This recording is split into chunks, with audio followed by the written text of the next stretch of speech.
The Federation of Women Lawyers, FIDA, has deployed 100 monitors across the country to keep an eye on gender-based violence cases, especially during the electioneering period. As of June 2022, the Federation had reported 745 gender-based violence-related cases.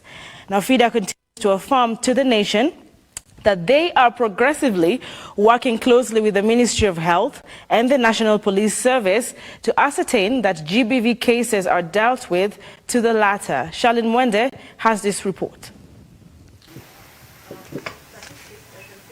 In preparation for the upcoming August 9th polls, 100 monitors, 2 per county, have been deployed across the country in a bid to keep track, follow up and bring to book gender-based violence-related cases against women aspirants and voters. The move is to ensure that no gender-based violence case goes unpunished during and after the general elections. We have also recruited, trained and deployed over 100 elections SGBV monitors across the counties, together with IPOA, KNHRC, CSOs, ILOG, IMLU, NPS, health facilities, and pro bono advocates. The outcome has been, 1, a confirmation that SGBV is still prevalent against women aspirants, voters, and supporters. As of the latest FIDA gender-based violence report, whose research was conducted between April and June this year, 745 cases have so far been reported across the country, with 17 cases having been successfully solved through FIDA pro bono lawyers.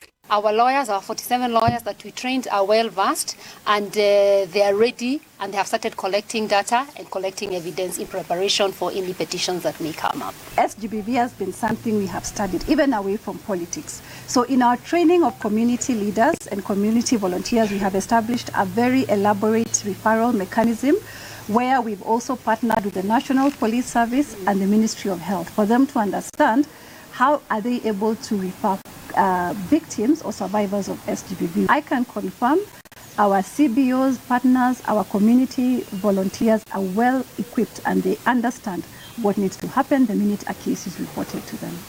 The report shows that Siaya reported 59 cases, Kisumu and Nairobi 40 cases each, and Kericho and Marsabit 33 cases each. Counties with the least number of GBV cases are Kiambu, having reported 1 case, Lamu and Baringo 2 cases each, and Turkana and Wajir 3 cases each. The Federation is now calling for scrutiny among members of the public in order to identify and report gender-based violence cases to ensure that justice is served to the victims. We would also want the Kenyans to be vigilant and to be custodians of women and girls and those who are vulnerable within our community. If a case occurs, speak up. Let's not stigmatize those who speak out. Let us assist them to refer them to the appropriate channels of help.